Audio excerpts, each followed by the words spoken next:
தென்காசி மாவட்டம்னாலே நம்ம எல்லாருக்கும் குற்றாலம் அருவி ஞாபகம் வரும். குற்றாலம் அருவி பக்கத்தில் இருக்கக்கூடிய குற்றாலநாத சுவாமி குழல்வாய்மொழி அம்மாள் திருக்கோயில் இருக்குது. இன்றைக்கு புதிதாக பொறுப்பேற்றிருக்கக்கூடிய இந்த தாவேக அரசு கடந்த 10 நாளைக்கு முன்னாடி ஒரு அறிவிப்பு கொடுத்துருக்காங்க. என்னன்னா, இனி குற்றாலநாத சாமியை வழிபடணும், குழல்வாய்மொழி அம்மாளை வழிபடணும்னு சொன்னா 50 ரூபா கட்டணம். என்ன அநியாயம்?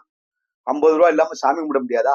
குற்றாலநாத சாமியை பார்க்கணும்னா 50 ரூபா, குழல்வாய்மொழி அம்மாளை பார்க்கணும்னா 50 ரூபா, பராசக்தி அம்மனை பார்க்கணும் 50 ரூபா. 3 இதுக்கும் தனித்தனியா கட்டணம் 50 ரூபான்னு இப்ப கருத்து கேட்பு நடத்துறாங்க. இப்ப இந்த கவர்மெண்ட் வந்ததுக்கு அப்புறம் போன மாசம் 18ஆம் தேதி அறிவிப்பு கொடுத்து பக்தர்கள்ட்ட கருத்து கேட்காங்க.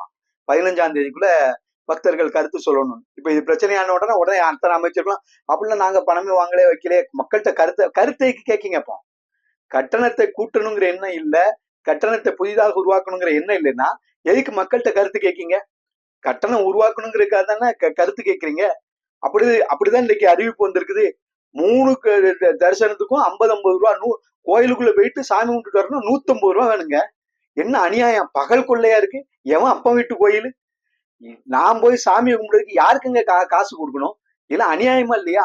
குற்றாலநாதர் கோடீஸ்வரர். அவர் இன்னைக்கு குற்றாலநாதர் அந்த திருக்கோயிலை சுத்தி கிட்டத்தட்ட 156 கடைகள் இருக்குது. ஒரு கடை 2 கடைகள் இல்ல, 156 கடைகள், நிரந்தரமான கடைகள் இருக்குது.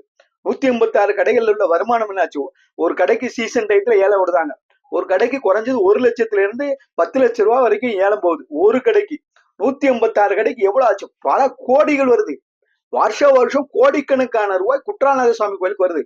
இது ஈஓ கண்ட்ரோல் உள்ள கோயில் இல்ல, ஜேசி கண்ட்ரோல், இணை ஆணையாளர் கண்ட்ரோல்ல இருக்கக்கூடிய கோயில். அப்ப எவ்வளவு வருமானம் வரக்கூடிய கோயில் பாருங்க. அவ்வளவு வருமானம் வருது. ஆனா பக்தர்களுக்கு எந்த அடிப்படை வசதியும் செஞ்சே கிடையாது. குடி தண்ணீர் கிடையாது, கழிப்பிட வசதி கிடையாது, எந்த அடிப்படை வசதியும் கிடையாது. அடிப்படை வசதி எல்லாமே எதுவுமே செய்யாம வருமானத்தை மாத்திரம் உள்ள உள்ள உள்ள உள்ள போட்டு கோடிக்கணக்கான ரூபாய் அன்னைக்கு டெபாசிட் மாத்திரமே கோடிக்கணக்கில் வச்சிருக்காங்க குற்றாலநாத சாமிக்கு. இவ்வளவு பணம் இருந்து ஏன் பக்தர்கள்ட்ட பிச்சை எடுக்கீங்க? வெக்கமா இல்ல? கேவலமா இல்ல? சாமியை காட்டி துட்டு வாங்குதிய வெக்கமா இல்ல? அறநிலையத்துறைக்கு நீங்க மத்த எங்கேயாவது சர்ச்சில் போய் எங்கேயாவது உள்ள போய் சாமி கும்பிட்டு கட்டணம் வாங்குறாங்களா? எங்கேயாவது பள்ளிவாசல்ல போய் உள்ள போய் தொழுகை நடத்துறதுக்கு கட்டணம் வாங்குறாங்களா? இந்து கோயில்ல தானே இந்த கேவலப்படுத்துறீங்க தமிழ்நாடு அரசாங்கம். இந்த அரசாங்கம் வந்ததுக்கு அப்புறமும் இதே தானே பண்ணுது. அப்போ நாங்க ஒண்ணும் செய்யலைன்னா சாமி கும்பிடுறதுக்கு காசுன்னா சிவபக்தர்கள் யோசிக்கணும். பாருங்க, உள்ள போய் நம்ம கோயில்ல போய் சாமி கும்பிடுறதுக்கு இவன் யாருங்க காசு வாங்குறதுக்கு? உண்மையிலேயே நாம் அனைவரும் எதிர்ப்பு தெரிவிக்க வேண்டும். இந்துக்கள் அனைவரும் நாம ஒண்ணு தரணும். வரக்கூடிய 8/7/2026 வர்ற புதன்கிழமை குற்றாலநாத சாமி கோயில் அலுவலகத்துல மாலை 4 மணிக்கு நாம இதுக்காக ஆட்சேபனை கொடுக்கிறோம்.